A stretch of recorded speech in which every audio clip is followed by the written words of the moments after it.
Tonight on the 38 Sports Spot, break out your golf clubs because your game is bound to improve. It's the debut of the 38 Sports Spot Golf School.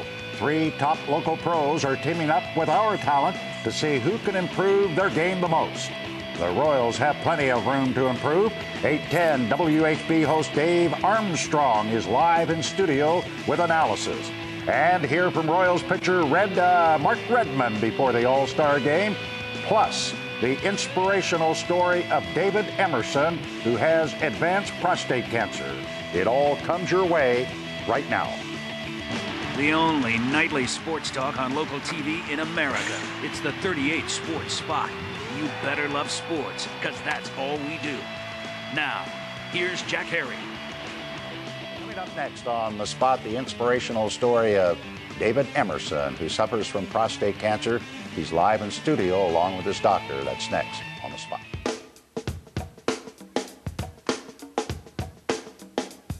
All right, welcome back, everyone. About a month ago, I received a letter from a gentleman named David Emerson. David, a father of a 9-year-old son and an avid sports fan, informed me that he had been diagnosed with advanced prostate cancer. He wanted to know if he could appear on the show and let people know more about this deadly disease. David joins us tonight along with his urologist, Brad Davis. Gentlemen, first of all, I appreciate both of you coming in.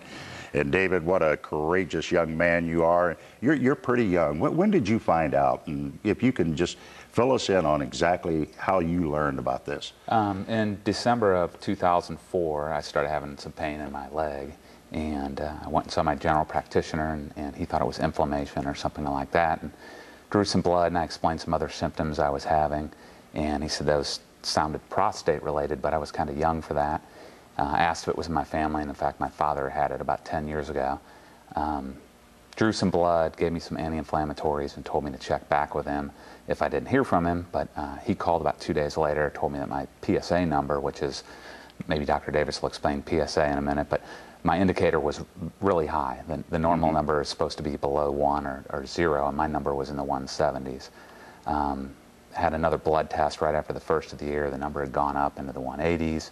And at that point, he explained I need to go see a urologist as soon as possible because it probably wasn't a false indicator. It was probably for real. So. And you were how old at this time? 42 well, 41 at the time. 41 at the time. I had my 42nd birthday right during the PSAs. Could you explain that for us, Doctor? I'll be happy to, Jack. PSA stands for prostate-specific antigen. And what that is, it's a chemical that's produced by our prostate glands that circulates around in the bloodstream that we can measure. If you took 100 people off the street, 99 out of those 100 people would probably have a PSA that's less than 4. When it goes above 4, it'll raise a red flag to your doctors indicating that there's maybe something wrong with your prostate gland. Not always prostate cancer, but it bears investigation at that point. There are some alarming numbers, David, that are out about this horrendous disease, and we look at it a little over every 2 minutes. A man is diagnosed with this cancer. 1 in 6 American men will get prostate cancer, and every 19 minutes a man dies from the disease. You mentioned your father had it, and Dr. Davis, I guess it is hereditary then. Absolutely it is. If people who have a father, grandfather, uncle, almost a 2 to 4-fold increase in the incidence of prostate cancer in families that have that. You know, on a sports note, in African-American males, it's 1 in 4. Oh, is that so somebody right? like Tiger Woods probably has a greater than 50% chance of getting it. And didn't you tell me it's so much greater that a person can have this than breast cancer for women? I mean, yeah. The numbers aren't even close. It's 1 in 6 for men and 1 in 7 for women with breast cancer. It's relatively close. And in prostate cancer, there's a higher incidence of mortality or death from it. You know the importance of being checked. I know in colon cancer, they say if it runs in the family, you should have a colonoscopy maybe when you turn 40. Dr. Davis, what about prostate age? When do you get after this stuff? That's a good question. The American Cancer Society recommends that all men, once you become age 50, should have that PSA checked annually. In African Americans, we bump that back to age 40, so any time after age 40. And then, of course, those with family history, like I mentioned, should start at age 40 as well.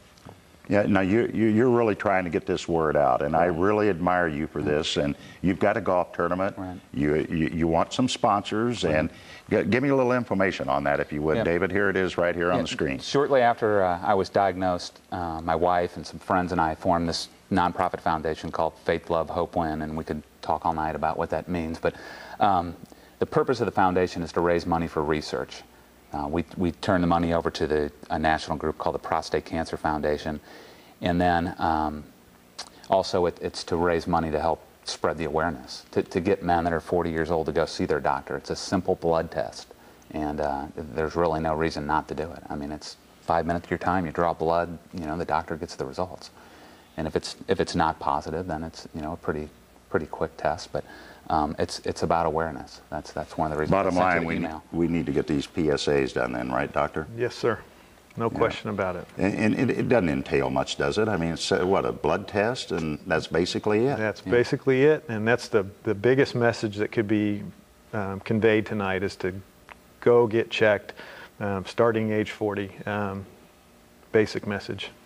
Well, our golf tournament's September 29th at Sycamore Ridge, and this is a hat from last year, but we'd like to invite you to be our first annual honorary chairman. Well, play for us if it'll fit in your schedule. I would be honored. Okay. I really would. Thank you very much. I appreciate it. Your time. And we appreciate everything you're doing to get the word out, and best of luck to you, okay? Thank you very much. Dr. Davis, thank you very much for coming in. All right. We'll be back to wrap it up here on The Spot right after this. Stay with us.